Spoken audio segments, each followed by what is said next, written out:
Hey everyone, welcome to the Adventum Mindfulness Triathlon. Thank you for joining us for our mental health talks. Today I have a special guest, Erin Kerry, and I'm so excited for you to meet her. She is from Tyler, but she lives in Dallas.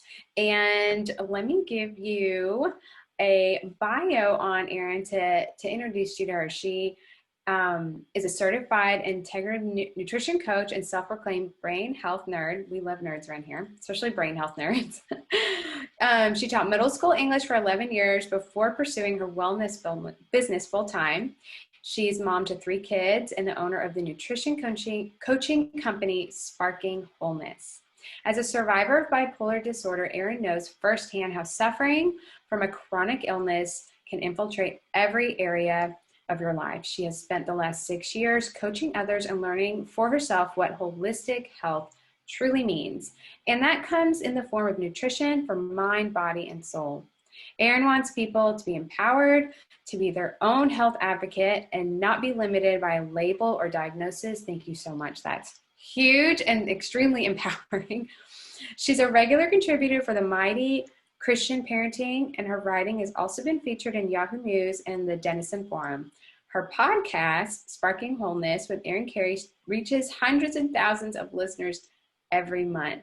So this is super special to have a podcast host on here on an interview. It's kind of like a switching roles here. So I'm just so grateful for you to take the time and to share your story and to help our listeners understand the importance of nutrition and the gut-brain connection and chronic pain. And like you said too, having the stigma around mental illness and what does it mean to have these labels and diagnoses in our life, and that they don't have to run our life. They don't have to be our identity. So thank you again, Erin, for being a part of our event. Yeah, I'm excited. It's really an honor to be on this and to be talking to you. And this is something I'm really passionate about because it comes from my own pain, right? So many times it's our pain that brings us toward our passion. And that's absolutely the case for everything that I share and everything that I do. Yeah, absolutely. And I always love to start with someone's story because it helps, well, one, humanize the topic, because sometimes mental health can seem, it can be dark at times, and at other times it can also be like, well, that's over there, that's them and not me. And sometimes we don't think that we could identify when really we all share in suffering and pain, but also in hope and healing. And everybody's journey completely, obviously, contributes to where they are today, what has brought them to where they are, the lessons that they learned, or even the connections that they've made. So please, Erin, tell your story as to what brought you to where you are now. Yeah, I would love to. And I'll try to keep it as short and sweet as possible. You're good. At one point I could make it 30 minutes, but I'm going to try to keep it to under 5 minutes. But yeah, just where it starts is, and this is what I do when I have clients sit down with me and I do a health history, we start from the very beginning. And so for my story, I do want to start from the beginning because it all plays a role. And so starting out as a baby, I was very sick. Frequent ear infections, frequent antibiotics, ended up having asthma, lots of allergy issues, allergy shots. And this is all significant because it does tie into this topic of gut health, which is something that I learned about far later in life, and it absolutely impacts my mental health. And so that's why I want to give that early childhood background. And another thing is, oftentimes when we talk about mental health, mental illness, we talk about genetic predispositions. And and on my show, I've hosted some people that have talked about this, and I talk about this a lot in my writing, but there's also something called epigenetics, and that is that our genes load the gun, our environment pulls the trigger. So yeah. I had genes that predisposed me to low B vitamins, low or inability to absorb vitamin D, some things going on where I couldn't really convert folic acid, which is synthetic, to folate, which is what we really need for mental functioning. Just some different things going on I was predisposed to. And then I had all of these outside environmental factors, lots of illnesses, lots of antibiotics, and a lot of times we need those things, but sometimes when that builds up, it can really impair other parts of the body and other functions. And so For me, the other inciting incident that really kind of affected my mental health in negative ways, when I was 9, I experienced a pretty big trauma. My grandpa, he passed away in my front yard, and he died of anaphylactic shock, it was very surprising. It was very sudden, and it kind of sent me into PTSD. For the next few years, I shut down, and I didn't start experiencing symptoms of PTSD until I was in middle school. And that's also when I started struggling with suicidal ideations. I didn't necessarily, and I always think that this is important to talk about when we talk about depression. Not everybody who's depressed wants to kill themselves, but many people just want to go away for a long, long time and not bear the weight of this pain that we all feel, like just the weight of the world is so heavy when you're struggling with depression. And so that hit me pretty hard in middle school. And again, like all of those little factors, early childhood, genetic predispositions, and then that trauma, it built up to that point to where when I was in high school, I was really struggling. And on the outside, I was involved in lots of activities. I was high achieving. I made good grades. I'll also say that I was a preacher's daughter, which, that was a struggle for me as well, because I thought that, oh, well, maybe I have a spiritual issue, right? Like maybe my depression is I'm not praying enough. There's something wrong with me spiritually. I must be a bad Christian. And that, I want to say, is a complete lie too, for anybody who has felt that before. And shame has no place when you are a faith believing person. And I was really seeped in shame from that. And that's a big part of my story too, because then I just got really angry and I just didn't understand why. I knew I had some good things in my life. I knew that I could be grateful. But I couldn't get out of the pit. I could not get out of the darkness. And it was a huge struggle. I wrote a lot of poetry, a lot of very dark poetry that I look back, and I look at what I wrote and I'm like, gosh, it was so obvious that I was depressed at the time, but I thought I was, really hiding it well. And I thought that I was being all smiling and happy on the outside, but there were lots of signs. And my parents were concerned. So they took me to a really amazing counselor in Tyler. And he sent me to a psychiatrist, and I was put on, I think the first one I was put on was Zoloft. And it did help for a little while. That it's an SSRI, it's an antidepressant, and it helped for a while. But what ended up happening, I think towards kind of my freshman year of college, is I started Zoloft kind of helped manage the lows, but it started sending me up a little too high to where I was experiencing some hypomania, mania. And for people who don't understand what that is, that's a lot. That could be fast-paced talk, racing thoughts, maybe some dangerous, risky behavior, feelings of grandiosity. I think at one point I told my counselor that I could get through college in a day. It wasn't a problem. Just give me all the classes and I'll get through it in a day. So when we think of, and I'll give you a perfect example of that. Kanye West has admitted that he struggles with bipolar disorder.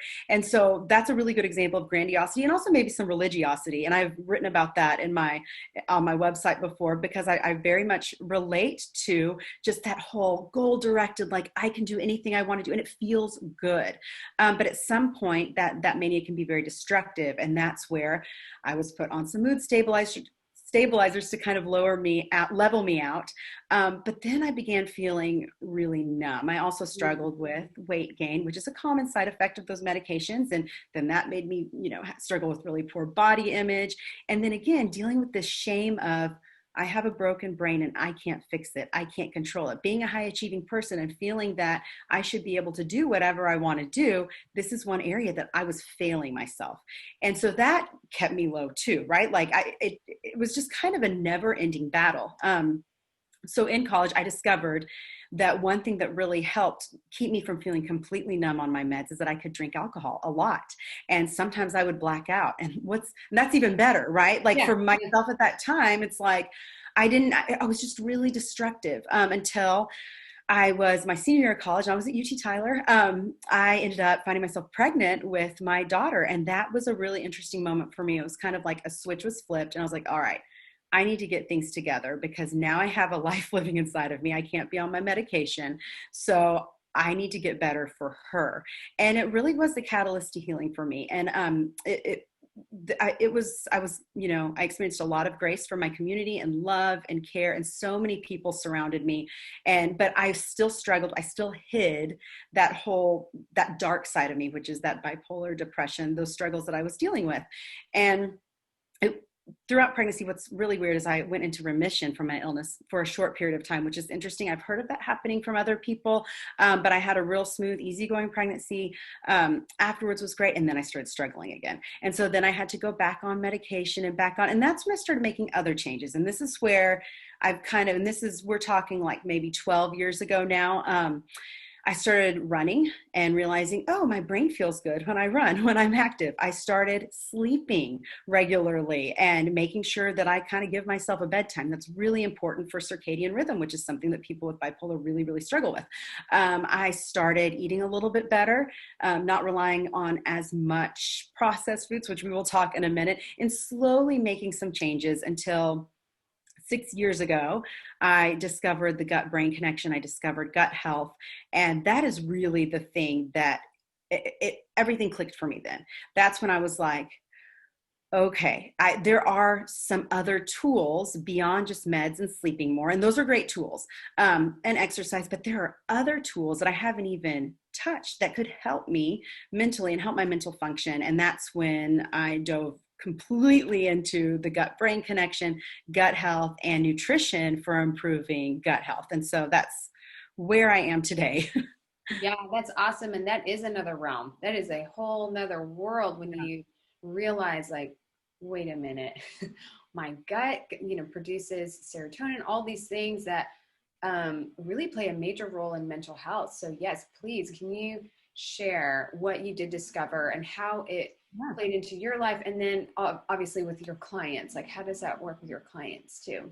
Yes, I love talking about this. So our gut and brain are connected through the vagus nerve. And so what's really interesting about that is, there are a lot of studies out there, they call the gut microbiome the second brain because there are 100, I think, to 500 million neurons living there. And so most of us, we know this intuitively, right? Like before we started this, I was telling you, I was feeling a little, I'm usually the one interviewing people. So it's nerve-wracking for me to be on the other side. And so I'm feeling a little butterflies in my stomach. Well, that's my brain talking to my gut.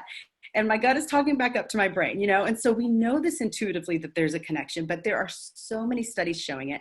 And we even know that serotonin, 90% of serotonin is produced in our gut.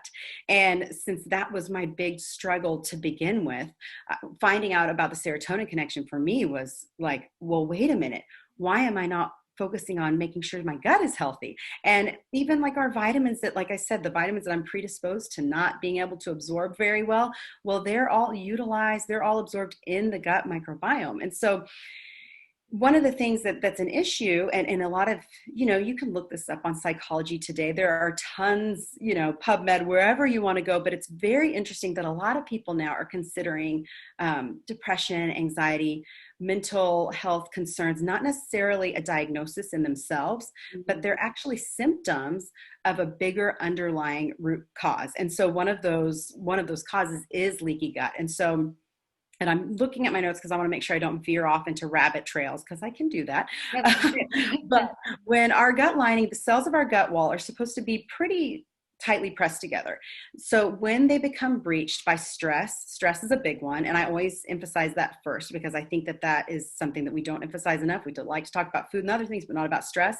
Stress is huge. So when the gut lining is breached by stress, environmental toxins, overuse of antibiotics like I experienced, and also the antibiotics that we get in our food, because we are getting them daily in a lot of our animal products, pesticides, processed food, sugar, alcohol, gluten is another one that can really break into that gut lining, break it down, and create leaky gut. So that's what creates, we hear the term inflammation.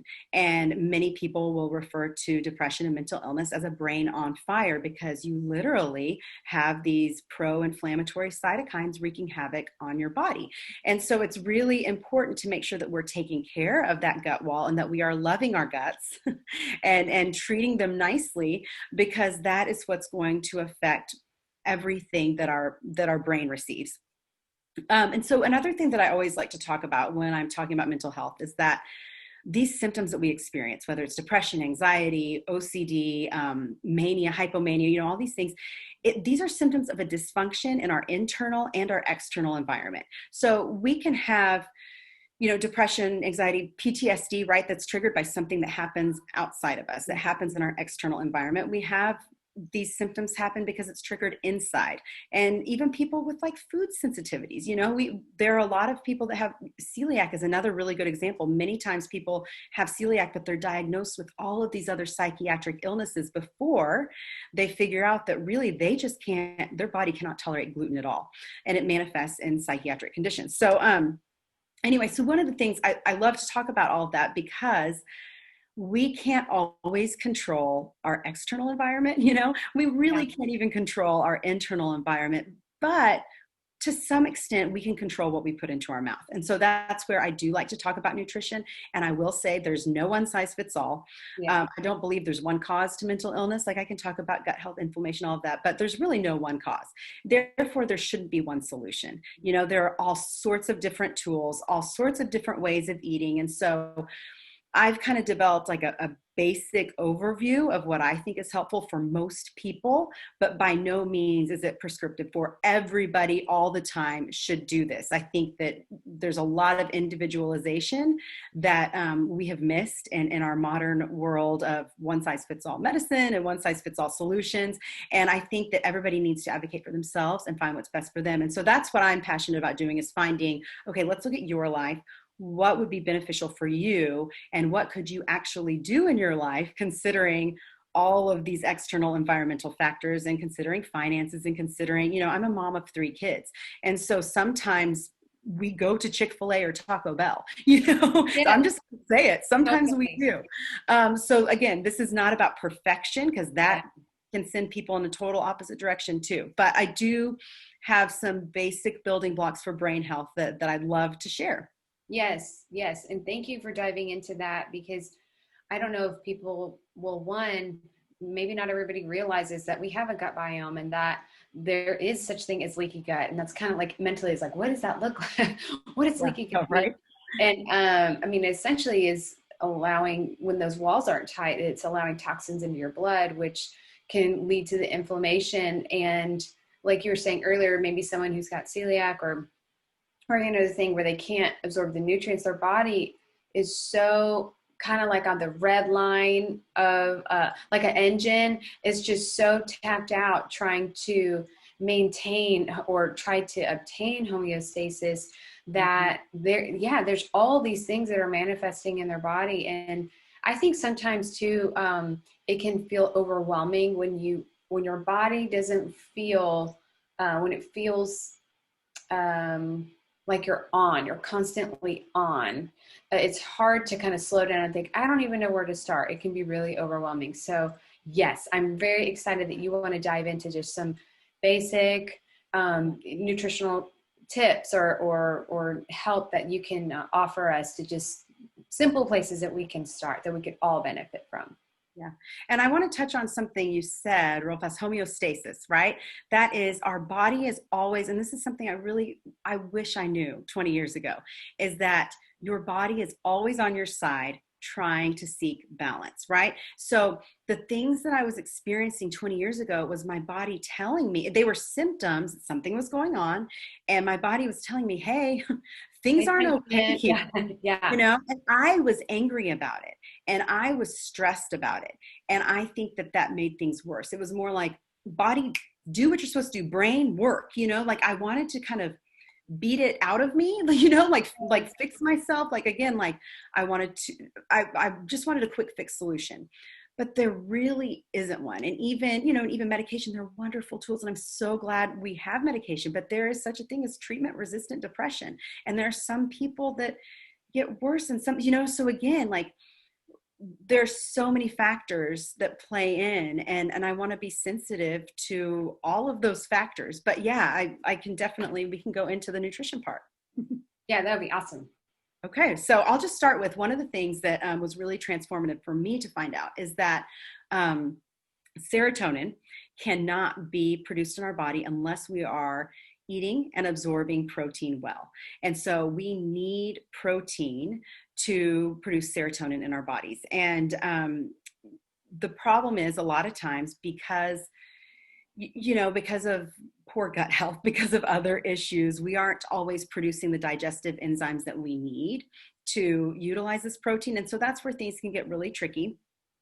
Sometimes supplementation can help, but really, I think for a lot of people, just upping that protein. And when I'm talking about protein, I'm talking about high quality animal protein. And this is really important too, because grass-fed beef is very different. It affects me very differently mentally than grain-fed beef does. And, pastured eggs are way more packed with nutrients than just your run-of-the-mill whatever eggs you get from the grocery store. You want to look for organic, pasture raised, the yolks, the deeper the color, the better. But protein is so, so important. And I do believe that animal protein is going to offer the most bang for your buck when we're talking about nutrients that we need for mental health, B vitamins, fatty acids, minerals. Minerals are so important. We are not getting minerals in our earth, in our soil, the way that we used to a long time ago. So it's really important. The other thing is you really have to, if you are going to only consume plant-based protein, you have to have a whole lot of it to equal the amount of protein you would get from just a like a palm size amount of animal protein. And so I'm a big fan of sustainable, minimally processed protein and no antibiotics, like I said, because that's not going to be helpful either. The other thing is that protein is helpful for cravings. So many of us, especially when we have mental health issues, we crave sugar, and that's a gut thing too, right? Like the bad bacteria in our gut. And I didn't really touch on that, but when we have gut dysbiosis, that's when the bad bacteria overtakes the good bacteria. We are going to have more carb cravings. We're going to have more sugar cravings, and it's going to perpetuate this cycle. But when we add in more protein, that's the most satiating macronutrient, and it really will help cut those cravings and keep us fuller for longer. And I've not been as much of in my life, very much of a protein fan. And I will say a big problem for me was getting out of a diet mentality, because for so long I thought, oh, I'm going to eat to get to my goal weight, or I'm going to eat because weight has always been a struggle for me because of that being a side effect of the medication. I thought, well, if I just eat this certain way, get to my goal weight, I'll be fine. So I saw food as a means to an end. And so I didn't really look at food as something that would be nourishing my mental health. And so that's where we want to really stay away from diets, stay away from cutting calories too low, because that can wreak major havoc on mental health. A lot of times, a lot of these low calorie diets, well, it seems like a great idea. Well, what you're doing is you're probably going low fat, which I'll talk about in a minute, and how that's disastrous for mental health. And you're probably having a lot more, processed carbs to get that lower calorie load to fill you up, but that's putting you on a blood sugar roller coaster. And sometimes we think we're struggling with anxiety, but really we just have blood sugar that's out of control. And just by learning to manage blood sugar through eating, the right things can make a big difference too. I bumped my computer. Don't want that to fall over. But yeah, so healthy fats is the second thing that I think is really important to add. The ketogenic diet is really popular right now, and I am not an advocate for one size fits all food at all, like that food plans or whatever. But I will say it's interesting that the ketogenic diet was developed for kids who have epilepsy. This is about 100 years ago. And many people who are bipolar are put on anti-epileptic medications. And so there has been some interest in eating keto for bipolar and seeing if that can help minimize some of those manic symptoms and some of the depression episodes.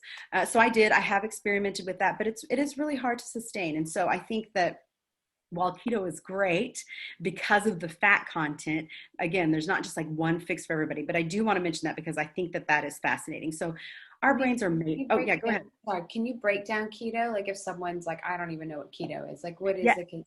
So the idea of keto is that you are eating probably like less than 30 carbs a day to achieve ketosis. And then you're eating a lot of fat. The majority of your diet is going to be fat and a large percentage. And then it's going to be about moderate protein. And so for some people, that's not enough protein for them to feel good. Some people are going to, and that also depends on genetics. I did a really interesting test on myself to find out genetically what my, macro count should be, because that's interesting to me. And I found out that just genetically, I am predisposed to feeling better with a higher fat diet. And so I think that that's interesting, that I feel better and I know that, but then also it showed up on this test. So again, it's different for everybody. And some people can do well with keto, but it's really hard to keep your carbs under 30 grams in the real world. I go through, I have a program I put clients through that is, it's kind of like keto-ish with whole food carbs. And it's just kind of a way to gradually and just have people figure out what works best for them, because some people will be like, yeah, I don't need carbs that much. And some people, especially women, during certain times of month, we really do need carbs. And so even for mental illness, we want to keep our circadian rhythm in check. And for women, we want to make sure that our infradian rhythm, which is our menstrual cycle, and how each, every however many days our cycle changes, we want to make sure that we're nourishing our bodies in that way too. So carbs you might need more carbs during some times of the month than other. Anyway, so yes, so I kind of can go off on that for a while, but healthy fats are absolutely key for a healthy brain. Our brain is made up of fat. And one of the things that's really interesting too is, in recent times, since we have introduced processed foods in the last 50 to 100 years, there's been a rise of omega-6 fats and a decrease in omega-3 fats, and that leads to inflammation. And so when we're talking about omega-6 fats, we're talking about vegetable oils, canola, corn, soybean, and all of the seed oils, all the nut oils that we even might think would be healthy. Those things are actually very high in omega-6 fats. They lead to inflammation and they oxidize easily, which is no good for our cells or tissue. And it really isn't good for our brain cells. We don't want oils to be oxidizing. And that can lead to oxidative stress too, which we do not want in our bodies for our mental health. That could lead to cognitive decline early. There are all these, but these days, the standard American diet, we are eating, I think I saw somewhere it was like 30-to-1 ratio omega-6 to omega-3. It might be greater, it might be less. Don't quote me on that. I know it's a big amount when really we're supposed to, omega-6s by themselves, like if they're in an even ratio with omega-3, they're not horrible. Like we do need those too, but when it's out of whack is when it helps contribute to that inflammation.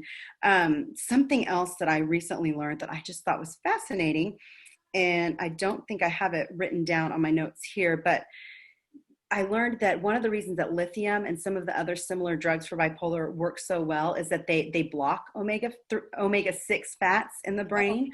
That was in the book, is called The Mood Cure by Julia Ross. It was just a little tiny snippet, and I was like, oh my gosh, that makes so much sense.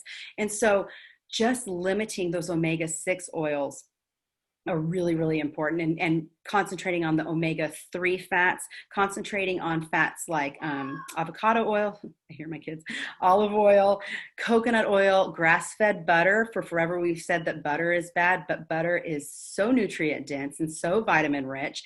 And when you add butter to vegetables, you're increasing the fat-soluble vitamins that your body needs. And then ghee. Ghee is another popular one that people cook with if you can, stand the flavor. The flavor, not everybody loves it. But that's another thing, that when you're eating enough fat, enough healthy fats, you're going to crave junk less, because fat is satiating. It fills you up. It's heavy, and it gives you that feeling of like, ooh, okay, I can't have any more. That was so rich. And that's a good thing. That's how people ate generations ago. And we didn't have the heart disease like we have now. We didn't have the, rates of mental illness like we have now. And another thing is, a lot of people, when they talk about fat, I thought I had it written down somewhere too. There it is. The Journal of American College of Cardiology has recently stated there is no connection between saturated fat and heart disease risk, because that's something that people are really concerned about is, saturated fat, it's going to raise the risk of heart disease. And there really isn't a connection to that. And saturated fat, that's what our bodies absorb best, when we're talking about animal fat, animal protein, our bodies absorb that a lot better than something that's been overly processed again and again and again. Whey protein, collagen protein, if you need some protein on the go, I really recommend, you can say that that's processed, but for some of us, like me, I struggle to get enough protein. And so if I can do a quick protein shake with a really good quality whey protein that's very easily absorbed in my body, or collagen, put that in my coffee, because that helps heal the gut lining. That's important too. So I kind of went back to protein, but protein, healthy fats for me, those are like you have to include those into every meal. And then veggies and diversity of colors and phytonutrients. Like this is huge for improving gut microbiome diversity. And so I even say, if you can get 5 different veggies a day, up to 25 different veggies in a week, that is optimal. And so many of us, like the only antioxidants that we really get come from our coffee in the morning. We're running around and we're grabbing food on the go. We're grabbing whatever's quick and easy. And so we often forget to add those veggies in. And so I really encourage people to make, like I'm thinking last night at our meal, we just had a whole bunch that we needed veggies in our fridge that were left over. So I was like, let's just throw them all in there.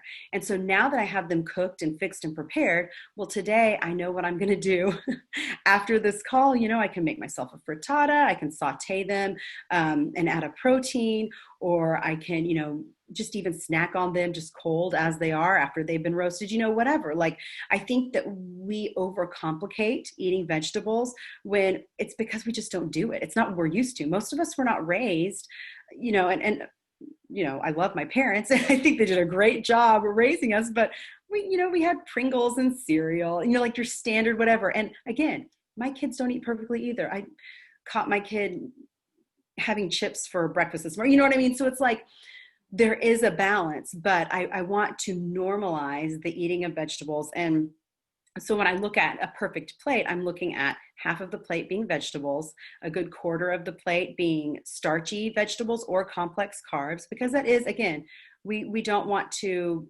be loading up on grains all day long because that could cause some mood issues due to blood sugar. But maybe dinner time, maybe lunchtime, like that could be helpful. And then having another quarter of your plate being a protein, some kind of a really good quality protein that's just going to keep you fuller for longer. And I think that's a good balance for a lot of people to rely on. That's what I do. So protein, healthy fats, veggies, those are my always anytime foods. Like those are, and when I say this, I always want to go with that mindset of addition over restriction. Like I don't want anyone, no, these are the rules, these are the diet, but because that's not going to help you in either.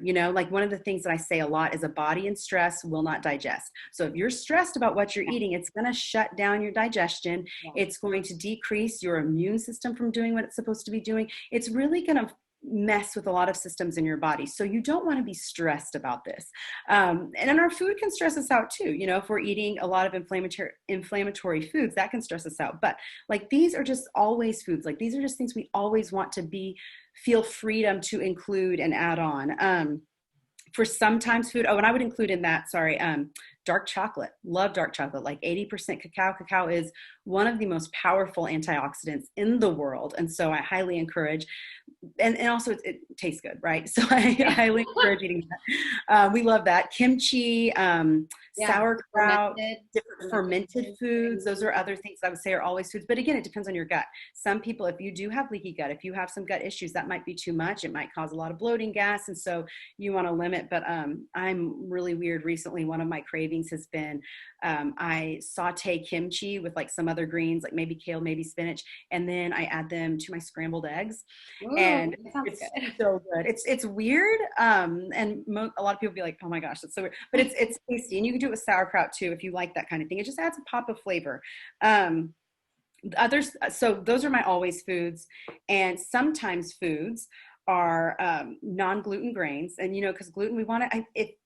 Not everybody's going to be sensitive to gluten. Not everybody's going to have a gluten issue. But I encourage people to try going off of it for 2 weeks and see how you do when you add it back in. It might be something you just want to limit, but non-gluten grains like rice, quinoa, oats, some of those things, I encourage people try once a day if that feels good to you, if that's something you like, just to see how that works. Legumes, it's another category that not everybody can tolerate, but they are a good source of fiber and they can really help with blood sugar. So I don't ever want to count anything out. Dairy, not everybody can tolerate, but dairy is delicious and it's satisfying and it's filling. And so if you can, stop choosing reduced fat, low fat, go for that full fat. One of my friends who's a nutritionist jokes that God didn't give cows low fat udders. Therefore, why would we change it up? So I thought that was kind of funny. And then fruit, like because of blood sugar, fruit might be something that you have just once a day, not like all day long, because that could contribute to that blood sugar roller coaster. And then, I think about my weekend foods. I never do cheat days. I never talk about, I don't like the word cheat day or the phrase cheat day because it implies that we're being dishonest with our bodies. Yeah. And so I hate that. Mindset is really important. Mindful eating is really important.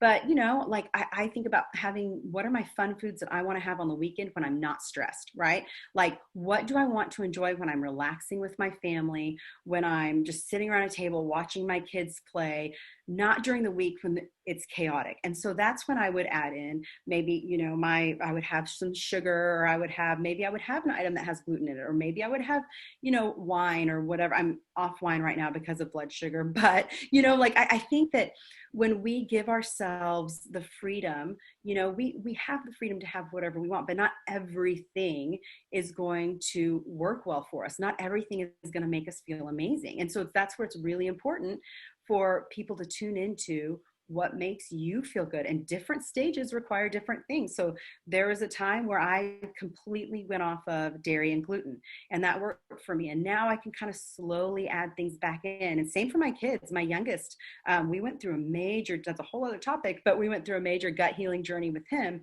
and he had to go off dairy and gluten for a while, and now he can tolerate those, and he's okay. Some people, maybe that might not be the case, but I do think I want to employ a strategy of making all foods be okay and having food freedom, and not demonizing one category over another, but knowing that how we eat is absolutely going to affect our gut. It's absolutely going to affect the way our brain feels. It's going to affect our blood sugar, you know, all of that. So that's kind of what I would say about food wrapped up in a nutshell. I don't know. I'm looking at the time and I'm like, I don't know how long I've been talking for. Oh, So no, you did. You hit like all of them.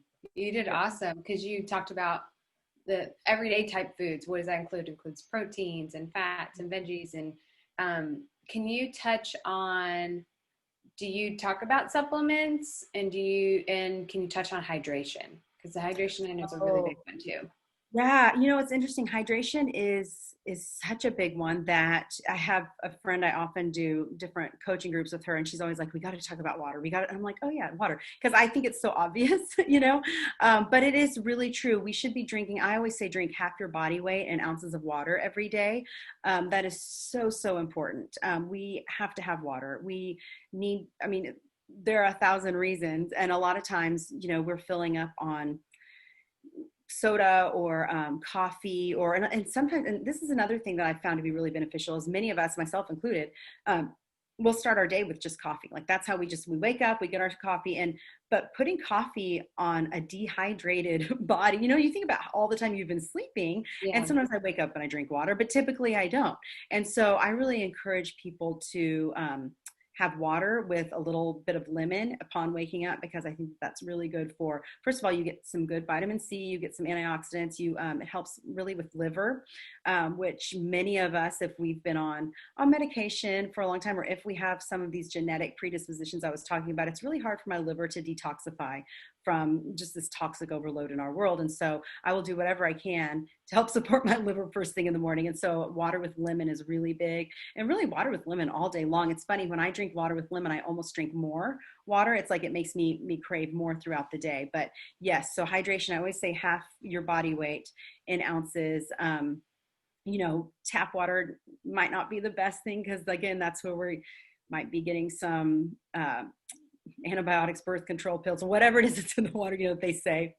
I don't know. I have not researched that much, but I do recommend filtered water when possible, when you can get it. So yeah, water is really important. I can't remember, what was the other thing that you were talking about? Oh, supplements. You talk about supplements. Yeah. Well, I mean, you know, one of the things I've been diving into recently, especially because this is 2020 and 2020 has been so overwhelming, is different amino acids that are helpful, like 5-HTP. That is a precursor to serotonin. That's a really helpful supplement for a lot of people. I have a podcast episode about this. If anybody's interested in, the guy that talks goes on and then tells you about a quiz that you can take to find out what amino acid you need. But I think it's called How to Create Healthy Neurotransmitters, something like that. It's something about neurotransmitters in the title.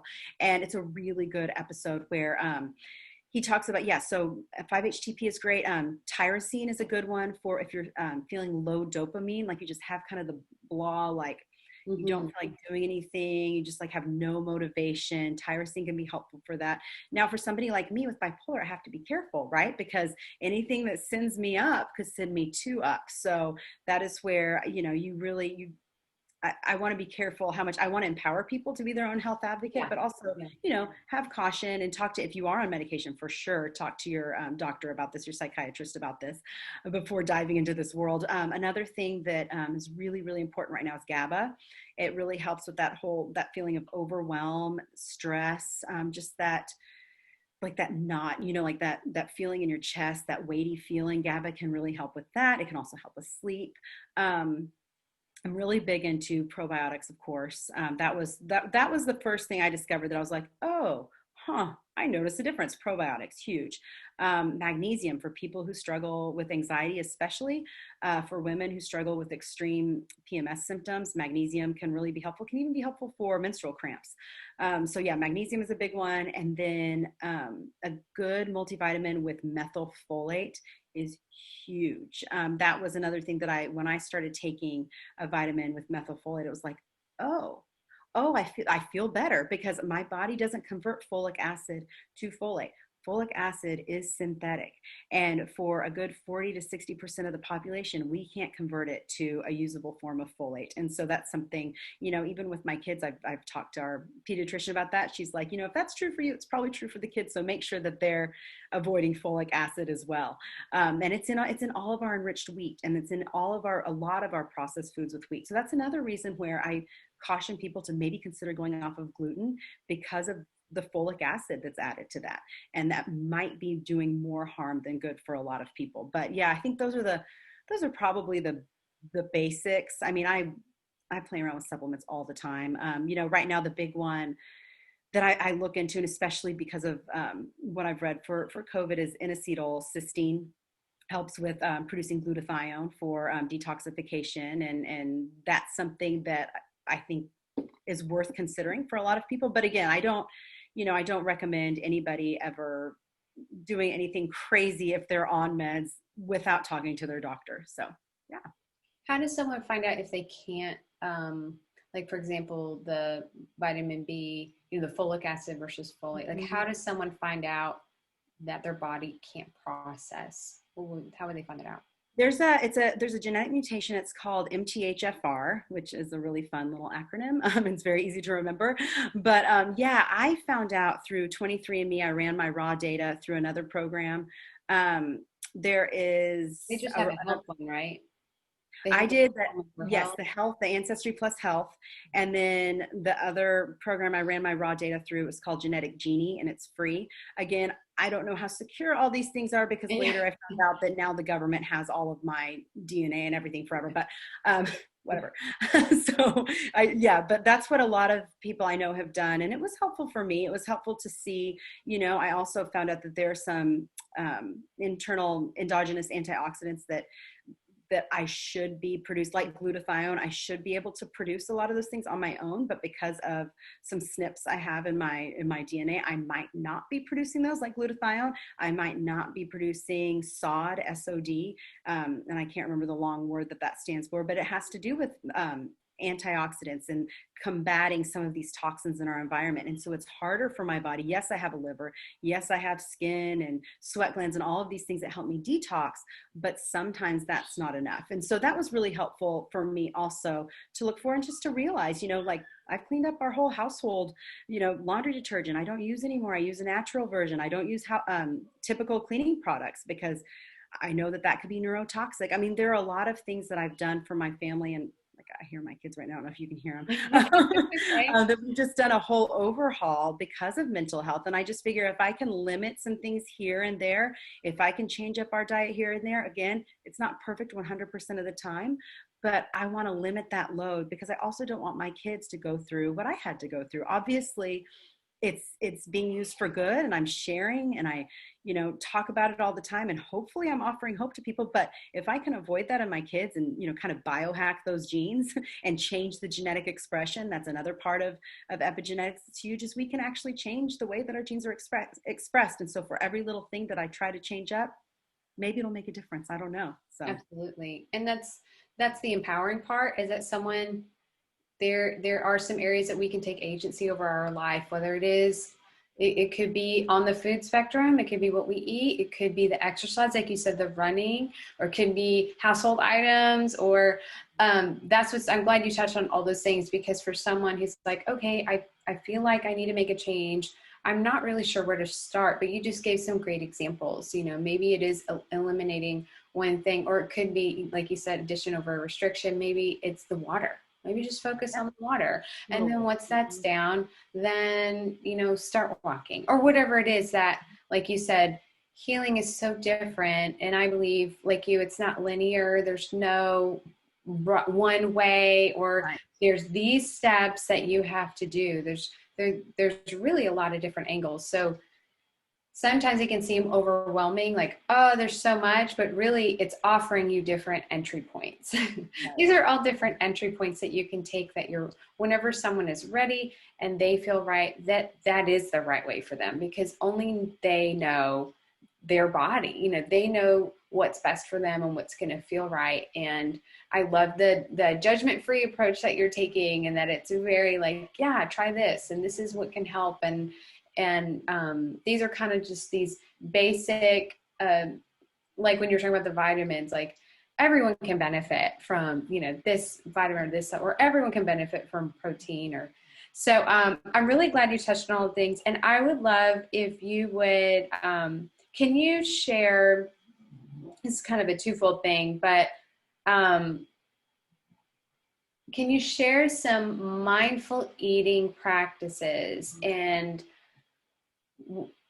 also with that, like, what would you say to someone who maybe has a hard time having a healthy relationship with food?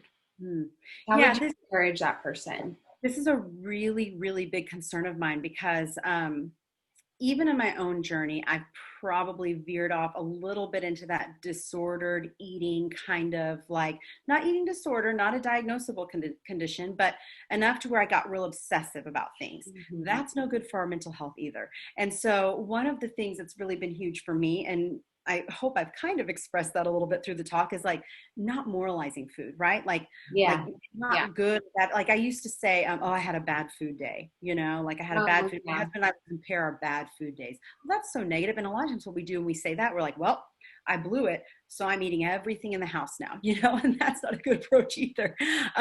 But really just, how can I nourish myself today?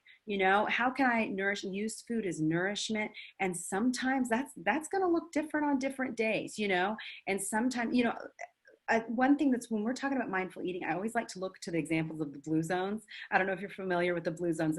These are the little pockets of the earth where people live the longest, and they die of just natural being old, right?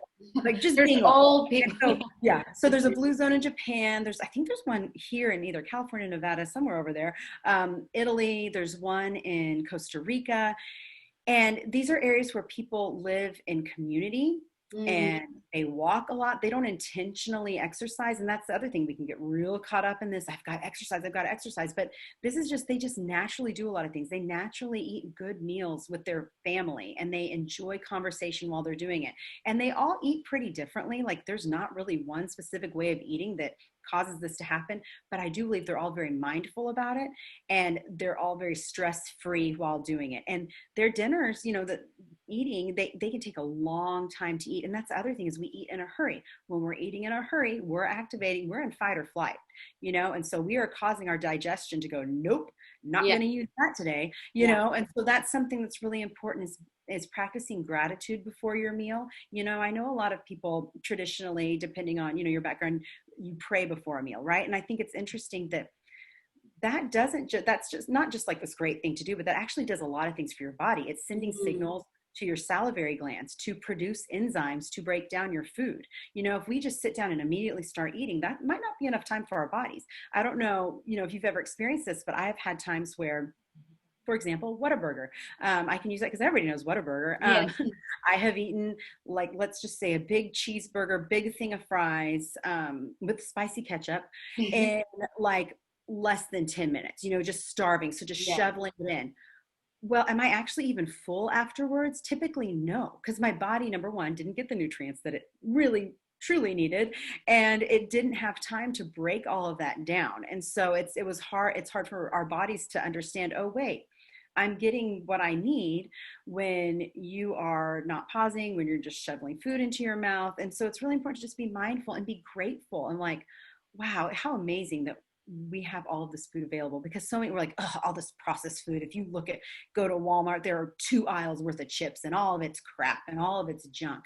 Well, we have to be careful with that, because we're now telling our bodies, don't digest that, fight or flight. We're sending that signal, the danger, and so I think the way we speak to our bodies, and I know you're really into mindfulness and breathing and just slowing things down, because the way we talk to ourselves matters. The way we talk to ourselves about what we're eating matters. Toxic thoughts create toxic digestion. And so giving ourselves grace and appreciating food, like Thanksgiving is coming up, and I think there were times in the past where it's like, I can't have that. Oh, I don't know. Like that, and a lot of times we are doing that because we're stuck in this whole diet mode. Like we're worried about weight gain or what, if we kind of transition our thoughts to, okay, I want to eat that pumpkin pie because it's my favorite pumpkin pie. My mom makes it every year. It's so good. Now, how am I going to feel afterwards if I have 2 pieces of pie, right? Like maybe I can limit to 1, and maybe I can eat it slowly and just take a second to see how my brain feels. The more we tune into our bodies, like these days, if I'm at a kid's birthday party, I typically don't get a piece of the birthday cake because I feel weird on birthday cake if it's, like that really heavy frosting that they put on it. There are some things that I'll have and I'm like, yeah, I'm going to have that. It sounds good to me. It feels good, but I can feel just the way my brain buzzes on certain things that I know that I will be useless for the next few hours. And so, and so just like taking stock of that and not being judgmental, just taking a step back and going, what is my body telling me? Like, what do I think I'm going to feel like? But here's the thing is, if we're not managing our stress first, which goes back to why I appreciate everything that you're doing, because if we're not managing our stress, if we're not dealing with our trauma, if we're not dealing with these emotional triggers, it doesn't matter what I say about food. We're not going to be able to employ it, because if we're in fight or flight, we can't activate our prefrontal cortex. So therefore, we can't make clear decisions. We are physiologically incapable of making a good decision about our food because we are so stressed about everything. And so it really does start with managing stress. And that's even when I work with clients, that's the first thing I work on is we got to manage our stress. It doesn't matter what I tell you to eat, because if you're stressed, it's no good, whatever it is. So yeah, and just that chewing and activating digestive enzymes, giving your body a chance. And some people will need more digestive enzymes. That's another supplement that, as we age might be beneficial just to help break our food down.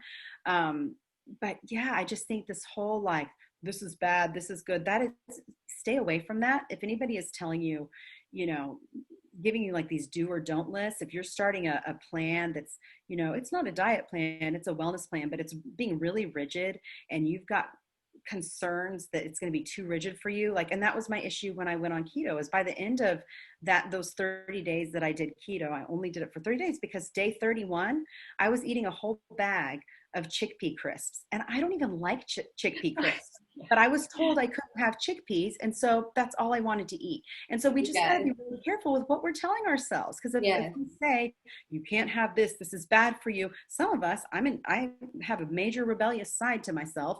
And some of us are going to go, oh, I can't have that. Well, watch me eat it. Yeah. So yeah. Yes. Thank you. Thank you for saying all of that and for reminding us how important self-awareness is and feeling safe. We need to feel safe in our own body. Absolutely. We need to feel safe listening to our body and having that trust of, my body's telling me this, and every time I eat dairy I get really sick, but I love how it tastes, but my body's saying this. And I said, well, maybe your body can't digest it. Like, maybe, there's nothing, it's not like you said, moralizing these things, or it's really approaching these topics and approaching whether it's our body or our mental health or food or anything with non-judgment and with awareness, where we can listen and create healthy connections, healthy associations, and that it's possible. I think that's the other thing too, is that your story offers hope that there is possible to be able to reapproach these areas of our life that brought pain or were associated with pain, And now I can rebuild that. There is opportunity to, it's never too late to kind of reapproach whatever it is. And for our topic, it's food and nutrition and health and our body. There are ways. And so thank you for sharing all the different, everything from, gut brain to nutritional health tips, and also the mindful eating, and recognizing this state that we're in. Because I think a lot of times we don't think about, what state am I in? Am I in fight or flight while I'm eating? Is that why I eat while I'm stressed? Because eating can be very grounding. If you're up here in your monkey mind and you're stressed, sometimes we eat because it does. I was trying to remember where I heard this, but when you eat, it descends like I don't know. I can't remember the exact wording, but it the weight of your stomach kind of affects the vagus nerve, and it causes you to slow down. And so that's why a lot of people will eat to have stress relief, because they're trying to ground themselves. And again, that's not a judgment thing. That's just something that they're trying to do to cope. And so, but yeah, thank you again for sharing everything and touching and highlighting all these different important informations. You are a wealth of knowledge, and I'm so grateful that you took the time to share. And how can people connect with you? How can they find you? Yeah, so my podcast is on all the podcasting platforms, Spotify, mostly, Apple iTunes, Spotify, iHeartRadio, Stitcher, Google Play. Also, my website is www.sparkingwholeness.com. And I'll even just say the reason it's called Sparking Wholeness is that I am not curing or fixing anybody. I am just kind of setting a spark into motion. I just want you to feel inspired with one little thing, like I'm not fixing people. I can't even fix myself, it's always an ongoing journey. Yeah. But yeah, so sparkingwholeness.com. Instagram is where I do the most health posting, and that is, my Instagram handle is Sparking Wholeness. So you can follow me there. But yeah, and just feel free to reach out. I always have ongoing. I have a coaching group, a month-long coaching group called Feast to Fast that is coming up right the beginning of November. So if anybody's interested in blood sugar regulation and learning how to make peace with carbs, and it is more of there is a spiritual focus to it as well. And so that might draw people in, that might turn some people off. But, I like to have lots of different things going at all times. And I have some free resources on my website too. If you go to, I think it's under the coaching tab, there are resources. There's an ebook of kid-friendly recipes I wrote with a pediatrician friend of mine. And then I have a book, scriptural meditations that are just different various topics for people who do want kind of more of a spiritual focus, because that was a part of my healing that I could not reconcile, was my faith plus my illness. That was hard for me. And so I put that together for that reason. Yes. Thank you for touching on that, because I think that's something that's not talked enough about. No, it is not. Faith and mental health and people's spiritual journey. And yes, that is definitely another topic, but that could be a whole nother interview. Yeah, definitely. Yeah. Well, great. Thank you, Erin. Thank you for all your time, and everyone. Thank you for joining us, for being a part of this. I hope it was encouraging. It was eye-opening for me just to hear all the broad scale of topics that we talked about and touched on when it comes to nutrition. I hope it was helpful. And feel free, again, reach out to Erin if you have any questions. You know where to find her. But until then, know that you are not alone in your mental health journey. You are supported, you are loved, and you matter. And until next time, take care.